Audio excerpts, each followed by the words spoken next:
¿Se sabe cuál es? Claro. Ya. Ahora sí, les voy a presentar a Juan Carlos Martínez, español, de Sevilla, ¿o no? Sí, sevillano, que les va a hacer una capacitación respecto de los sistemas solares térmicos en el marco del programa piloto de 100 sistemas solares térmicos por región, que se van a instalar a través del programa 3PF, el programa de protección del patrimonio familiar. Durante la semana pasada se hizo una capacitación acá en Santiago, el día lunes y martes se hizo una capacitación en Antofagasta, y el jueves y viernes de esta semana se va a realizar una capacitación en la ciudad de Puerto Montt para las regiones del sur.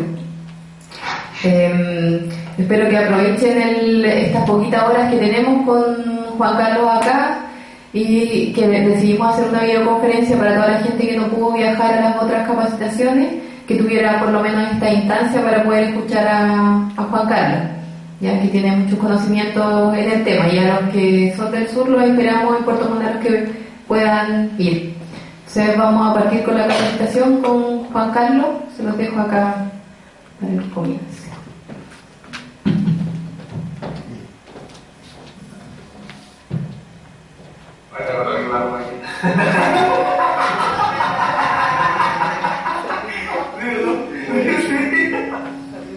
Ahí se está divirtiendo. Copiapó se está divirtiendo muchísimo ya, pues, a costa mía.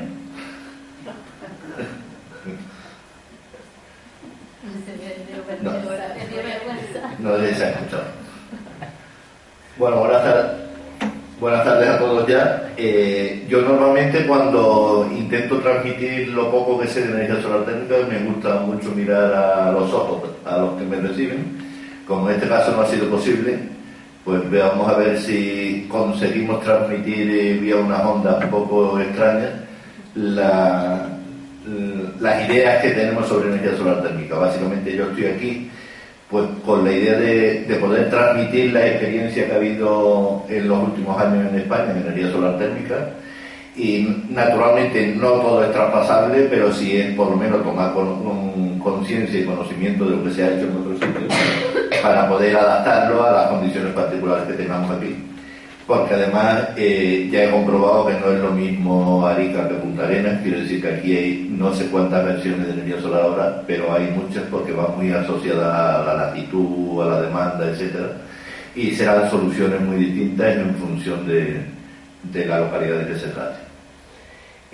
Yo en cualquier caso, yo tengo una presentación resumen, tener en cuenta, digo por poner un poquito en antecedentes, que nosotros tenemos preparada una capacitación de 16 horas, que la vamos a concentrar, yo creo que cerca de 3 o 4 horas, que es lo que vamos a hacer hoy.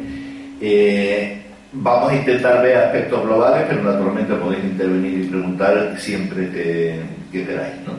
Si yo veo que es una cosa que voy a explicar después, pues me permitiréis que lo deje para después, pero en principio a mí me gustaría un poco que participásemos todos en esta videoconferencia. Bueno, y ya sin más preámbulo, comento lo primero, dejar claro, porque muchas veces tenemos la duda de qué estamos hablando, si estamos hablando de energía solar térmica, fotovoltaica. ¿Cómo sé yo que se está proyectando la diapositiva?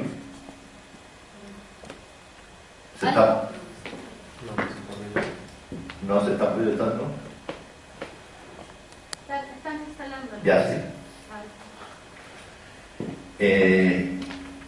Un poco de introducción, lo que quiero dejar claro es que la energía solar tiene un ámbito de aplicación muy grande, desde baja temperatura alta, producción de electricidad, producción de calor. Aquí exclusivamente estamos hablando de producción de agua caliente en el sector residencial y viviendas unifamiliares y sociales. Quiero decir, de todo lo que podamos hablar de energía solar, pues al final no nos queda más remedio que concentrarnos. No estamos hablando de producir electricidad, solo estamos hablando de calor, o sea, energía solar térmica. Solo estamos hablando de producción de agua caliente sanitaria, solo estamos hablando del sector residencial y solo estamos hablando de viviendas unifamiliares y sociales. Quiere decir que Determinadas cosas son de aplicación a cualquier situación, pero en general vamos a intentar concentrarnos en este tema y ya tendremos ocasión en otro momento pues hablar de condominios, de hablar de otros temas, pero yo creo que es mucho más intenso una capacitación si procuramos centrar el tiro en la producción de agua caliente sanitaria en viviendas unifamiliares. El primer mensaje que os quiero lanzar, esta es una experiencia española, es la diferencia entre equipos e instalaciones. Equipos son sistemas que vienen prediseñados por un fabricante que se dedica a comercializar el equipo como un conjunto. Llamamos el equipo algo que tiene los colectores solares, el acumulador, las tuberías, etcétera, y lo único que hay que hacer, o lo único que tiene que hacer el proyectista, es adaptarlo a la vivienda en particular. No es lo mismo que el caso de las instalaciones, que las instalaciones naturalmente en grandes conceptos, pues naturalmente son un conjunto de componentes que hay que proyectar, diseñar, calcular las tuberías, calcular las bombas, etcétera. Entonces, desde el punto de vista de la aplicación a vivienda social, pues estamos pasando de esta situación de proyectar instalaciones a proyectar equipos o sistemas prefabricados. Naturalmente, las grandes ventajas del equipo prefabricado pues las veremos a lo largo de la capacitación, pero básicamente son fiabilidad del producto y sobre todo reducción de costes, porque siempre se hace. Por ahora no hay ninguna pega, ¿no? Pero no va a ser. También quiero resaltar en primer lugar el tema de la sencillez de la tecnología. La energía solar térmica de la que estamos hablando hoy es lo más sencillo del mundo y esa es una gran ventaja. Quiere decir que si conseguimos que todo el mundo la entienda y la maneje en condiciones, es muy fácil que en todo el planeta pueda haber energía solar térmica para producir de agua caliente. Lo que pasa es que tiene un grave problema y es que es difícil entender el calor. El calor es algo que se nos va de la mano, que es una cosa que se transmite desde una cosa a más alta temperatura a otra más baja, pero que se nos diluye. Entonces, si no sabemos comprender el calor y no sabemos comprender la energía solar, muchos problemas nos va a dar el que sepamos aplicar la instalación, ¿no? Os voy a poner un ejemplo de sencillez de la tecnología que mal utilizado naturalmente ha sido uno de los graves problemas que ha tenido la energía solar térmica. No he dicho al principio, pero doy por hecho a que todos sabemos energía solar. Quiero decir, de energía solar térmica, los conceptos básicos de cómo funciona un colector, de que he visto un colector, de que una curva de rendimiento de un colector, todo eso yo no me queda más remedio que presuponer que para eso tenemos la educación general básica que nos ha titulado como competentes en determinadas materias, pues eso hemos aprendido. En cualquier caso, no hay que descartar que en cualquier momento que me queráis preguntar algo me paráis y yo lo explico sin ningún problema. Pero no me queda más remedio que presuponer que lo sabemos. Bueno, pues presupuesto que lo sabemos, esta esquina de esta fotografía es un colector solar plano de lo que se puede comprar en cualquier sitio. Con la tecnología actual esto coge 170 o 180 grados y aquí a 10 centímetros por una conexión metálica hay lo que en el argot se llama un purgador automático, y un purgador automático, como su nombre indica, sirve para automáticamente purgar aire de una instalación. Bueno, pues este cacharrito, normalmente el instalador que hace este tipo de instalaciones va a una tienda y lo compra por 1.000 pesos, poco más. Y naturalmente cuando compra una cosa de 1.000 pesos ni se lee el papel ni nada. Si se lo leyera, leería: yo purgador automático, solo soporto 110 grados. Y pondría un aviso debajo: si me pones en conexión metálica por algo que se pone a 180, es muy probable que me funda. Bueno, pues eso no nos lo leemos y resulta que una inversión en una instalación de energía solar que puede costar 300, 400, 500.000 pesos, pues resulta que por 1.000 pesos mal decidido y es puro desconocimiento, pues naturalmente deja de funcionar. Y esa es una experiencia que está en todo el mundo y que ya está en Chile. Entonces tomemos conciencia de que en Chile ya está esta experiencia, de que hay gente que monta purgadores automáticos de 1.000 pesos y que deja las instalaciones de funcionar. Entonces, tenemos que empezar a comprender para qué es esto. Pues un purgador automático, como su nombre indica, es para evacuar el aire de un circuito. Un circuito es algo que normalmente está cerrado y que tiene un fluido, y que si no tuviera ninguna entrada de aire, no habría nada que purgar. Entonces, estamos empeñados en evacuar el aire, pero no nos hemos parado a pensar por qué no evitamos que entre el aire. Bueno, pues lo que vamos a ver a lo largo del día, esto es un pequeño detalle, pero nada más que te demuestra que esta tontería crea multitud de problemas. Pues simplemente tomando la actitud de queremos ver por cómo entra el aire, evitar la entrada de aire en las instalaciones, pues naturalmente evitamos el purgador. Y lo que ocurre en esos casos es que en las instalaciones, pues en vez de montarse purgadores automáticos, no se monta absolutamente nada.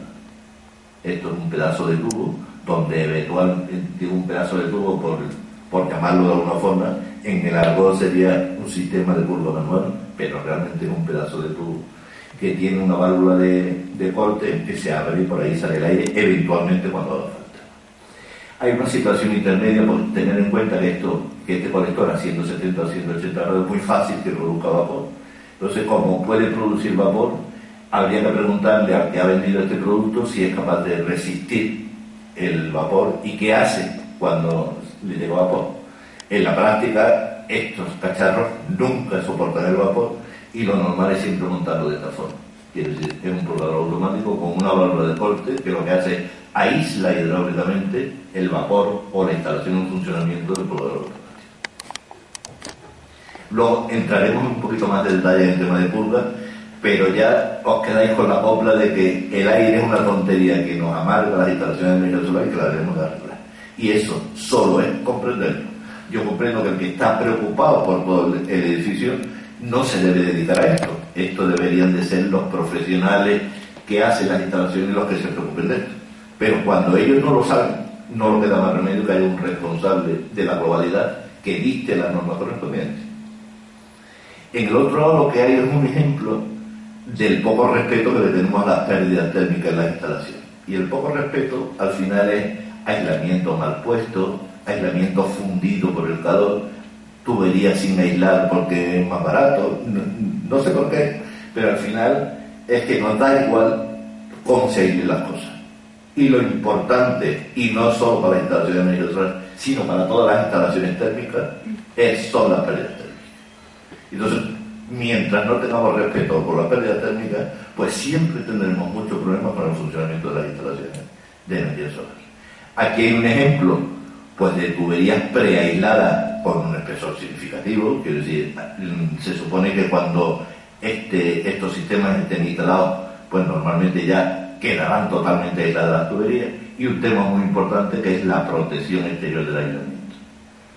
Estamos acostumbrados a hacerlo todo lo más barato posible, y lo más barato posible es coger un aislamiento y darle una mano de pintura para que nos lo certifiquen, nos lo acrediten, nos paguen y salir corriendo. Y esto normalmente no más que dura un año. Al segundo año ya no se mantiene y al tercero pues se derrite, se derrumba, nos quedamos sin aislamiento. Por lo cual es importante los niveles de calidad en el acabado. Yo tengo un poco de retorno de ruido, no sé si es por el otro micrófono. Y luego, como estamos en el proyecto 3PF, sí quiero dejar constancia de cuál es la gran diferencia entre que las instalaciones sean existentes y las instalaciones sean nuevas. Cuando las instalaciones son existentes, normalmente se parte de una vivienda de cualquier tipo, sea un edificio, un condominio, sea una vivienda unifamiliar, se parte de una vivienda que no siempre es pura estética, que alguna vez es un monstruo, pero llega el instalador y le pone otro monstruito encima. Con lo cual, al final, en edificios existentes, normalmente las instalaciones de energía solar es muy difícil que queden enteras. Digo que es muy difícil, no quiero decir que sea imposible, pero es complicado. Fundamentalmente porque las cosas no están previstas para eso. Por el lado contrario, está todo lo que sea obra nueva, que está proyectado desde el principio y previsto para instalaciones de energía solar. La gran experiencia que ha habido en España con la puesta en marcha del Código Técnico de la Edificación, que como sabéis hace obligatorio el uso de las instalaciones de energía solar para agua caliente es que las instalaciones de energía solar se empiezan a proyectar con el edificio, con lo cual siempre quedan integradas. Entonces es importante que en todas las instalaciones, en todas las viviendas que se vayan a disponer de manera inmediata la energía solar o incluso a largo plazo, pues se tenga previsto desde el principio pues todos los condicionantes correspondientes, algunos de los cuales veremos a lo largo del día. Y ya nos metemos en un poquito de cómo funciona esto. Este es el esquema básico de un equipo solar térmico. El esquema básico, lo primero que tiene es un colector. Naturalmente, si no, no podríamos captar la energía solar térmica. Luego veremos algo en relación con el colector, pero en principio nos quedamos con la idea que lo que el colector hace es transformar la radiación en aumento de temperatura de un fluido. Entonces, si yo consigo que en el interior del colector me entre algo frío y me salga más caliente, lo que estoy es transmitiendo el calor del colector solar a un acumulador. Necesito el acumulador porque naturalmente el uso que yo hago de la instalación de energía solar nunca es en fase con la disponibilidad del sol. Sabéis que el sol sale en determinados momentos del día y funciona a lo largo del año de determinada forma. Pues yo no puedo acompañar el proceso de consumo totalmente a la disponibilidad de energía solar. Entonces necesito esta acumulación. Y en segundo lugar, lo que hago para disponer de agua, realmente estoy alimentando el acumulador de agua fría, lo estoy calentando con mi energía solar, y realmente si quisiera disponer de agua caliente en continuo, siempre tengo que tener un sistema de energía auxiliar, un sistema de respaldo, un sistema de apoyo, como lo queráis llamar. Pongo especial hincapié en el condicional. El condicional es si se quiere garantizar. Porque en función del nivel de confort que se establezca para el grupo en el que se aplica la instalación, pues tiene sentido hablar de continuidad en el suministro de agua caliente sanitaria las 24 horas del día, los 365 días al año, pero en otros casos no tiene ningún sentido. Entonces, cuando no tiene ningún sentido, este sistema auxiliar se puede eliminar. Pero, digamos, con mucha atención, insisto, al condicional del nivel de confort. Bueno, pues en este esquema voy a terminar de decir una cosa, y es que este circuito es el del agua de la vivienda, que está alimentado naturalmente por una instalación que normalmente hace el gasfiter, que viene desde el contador de la empresa de suministro de agua, que funciona con la presión de red. Quiere decir que en el momento que se abre un grifo en el interior de la vivienda, pues esto crea una depresión aquí, y esta circulación de entrada de agua atravieso el acumulador y salgo se produce por la presión de la red de alimentación. Pero aquí, si veis, hay otra circulación, que es esta, por la cual se transfiere la energía desde el colector al acumulador, que no tiene absolutamente nada que ver con esta, que esta funciona de otra forma totalmente distinta. Y esta es la que vamos a ver, porque esta es la que produce realmente el calentamiento del acumulador. Sí. Vamos a estudiar un poquito los sistemas y vamos a ver de qué forma los podemos clasificar. Aquí tenemos 6 criterios para clasificar las instalaciones. ¿Sí? Una pregunta, no sé si lo va a ver más adelante. ¿Seguro? Sí, porque no me has hecho empezar. Lo de los 2 estanques que tiene, ¿es posible usar el estanque auxiliar como de acumulación? Sí, lo vamos a ver cuando lleguemos aquí al 5. O sea que solo nos quedan 5 diapositivas para que le pregunten. En principio, ¿os acordáis de que había 2 circuitos de recirculación? Uno es el del consumo de agua y otro es el de recirculación entre colectores y acumulador. Pues esta circulación puede ser de 2 formas, o natural o forzada. La circulación forzada, digamos, es la más fácil relativamente de explicar, porque al final es mucho más complicada el funcionamiento, porque lo que tiene es una electrobomba, quiere decir un elemento que necesita una alimentación eléctrica y que produce la impulsión correspondiente del agua en el circuito, con lo cual cuando por las mañanas yo quiero aprovechar el calor del colector, por lo que hago, pongo en marcha la bomba, y esta bomba lo que hace es dar vuelta al fluido de este circuito y me calienta el agua del acumulador. Entonces, esta bomba tiene un sistema de control que es la que lo pone en marcha y lo para, y es él quien genera el movimiento del fluido. Esto es lo que llamamos circulación forzada. Por otro lado, llamamos circulación natural al movimiento natural que se produce por la propiedad física del agua, que cuando se calienta disminuye su densidad y por tanto al disminuir su densidad tiende a irse hacia arriba, siendo sustituida por agua más fría. Entonces, este es un proceso natural de circulación que se establece siempre que tengo dos columnas de agua, una que pesa más y otra que pesa menos. Si yo esto lo establezco en un circuito cerrado, pues naturalmente se me produce la circulación natural del agua. Esto ocurre en muchos fenómenos de la naturaleza, no es un tema de energía solar térmica. Siempre que veis en un sitio una diferencia de temperaturas entre unos circuitos calientes y fríos, se puede contrastar a que pueda haber un movimiento de circulación natural.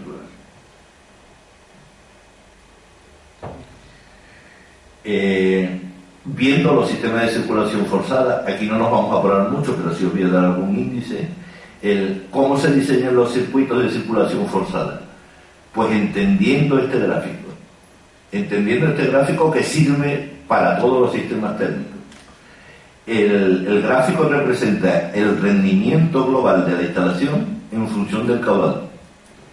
Entonces siempre un gráfico de esta forma empieza en cero, tiene un máximo a un determinado caudal, en energía solar térmica normalmente entre 15 y 30 litros por metro cuadrado, y a partir de ahí este rendimiento va disminuyendo a medida que se aumenta el caudal. Los listos diseñan las instalaciones de energía solar en este punto, naturalmente porque es el máximo rendimiento, pero los torpes los calculamos aquí. Lo calculamos en la meseta porque el riesgo que tiene de calcular las instalaciones en el máximo punto es que está muy cerca del precipicio, y si en un determinado momento te equivocas, se te obstruye algo, pasa lo que sea la instalación, es muy fácil que pierda caudal la instalación, y si pierde caudal la instalación se viene abajo la capacidad de evacuación de calor y por tanto el rendimiento de la instalación. Entonces es una medida práctica muy efectiva, a no ser tan listos y a calcular con tanto rendimiento, sino a calcular con un poquito menos de rendimiento, pero con mucha más fiabilidad de funcionamiento. Quiero decir que calculando una instalación, por ejemplo, entre 30 y 60 litros por metro cuadrado, pues aunque nos equivoquemos, aunque se obstruya, aunque pasen una serie de cosas, nos podremos desviar arriba o abajo con el rendimiento, pero no nos habremos despeñado con el rendimiento global de la instalación. Este es un problema muy normal en instalaciones de energía solar, donde se diseña mal porque no se saben calcular los circuitos, y naturalmente los circuitos están en esta banda de funcionamiento con muy poco caudal, tienen muy poca capacidad de evacuar el calor y funcionan mal. Simplemente el rendimiento es muy malo. No vamos a entrar en más detalles. Si me queréis preguntar o me lo preguntáis. Pasamos de la circulación forzada a la circulación natural. Únicamente explicaros por qué funciona la circulación natural. No voy a poner la fórmula, en la capacitación lo he puesto, pero creo que no tiene ningún sentido. La fuerza que impulsa al fluido viene definida por el ρGH, es decir, por la densidad del agua, por la G, aceleración de la gravedad, y H, la altura, es quien define la fuerza impulsora.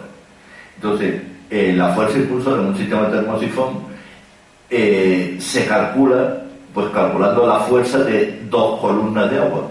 Imaginaros entre el 1 y el 3, cuál es la integración en esta altura de las temperaturas del circuito, y entre el 3 y el 1, cuál es la integración de las temperaturas. Entonces, si os imagináis, por ejemplo, que el 3, que todo el acumulador está frío, y que todo esto está frío, pues realmente la columna 3A1 pues sería una columna de agua fría muy pesada, y en cambio la columna 1A3 pues tendría aquí un elemento generador de agua de poca densidad, porque estaría caliente, que iría alimentando a la columna 2 y 3, donde perdería algo de temperatura, pero realmente sería una columna caliente.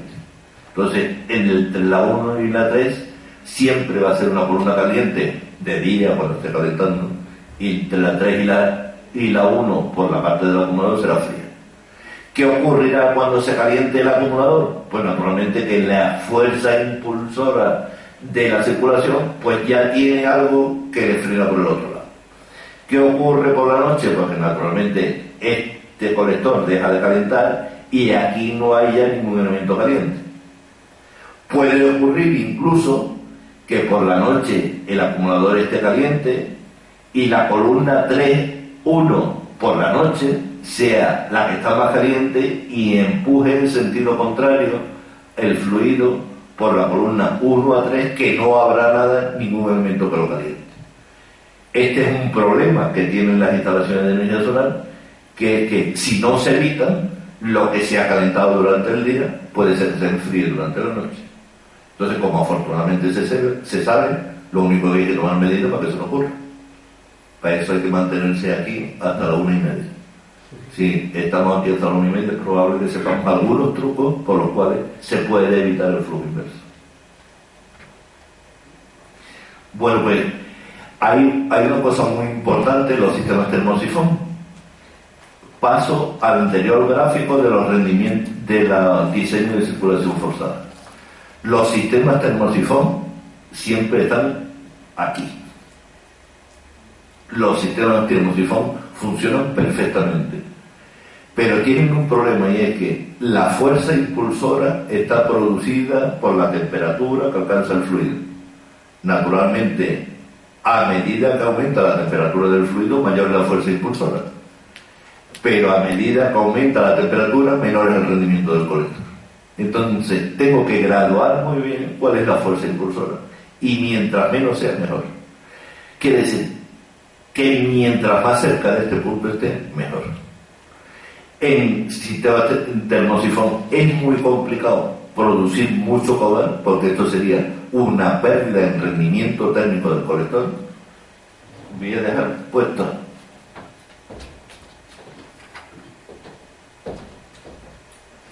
voy a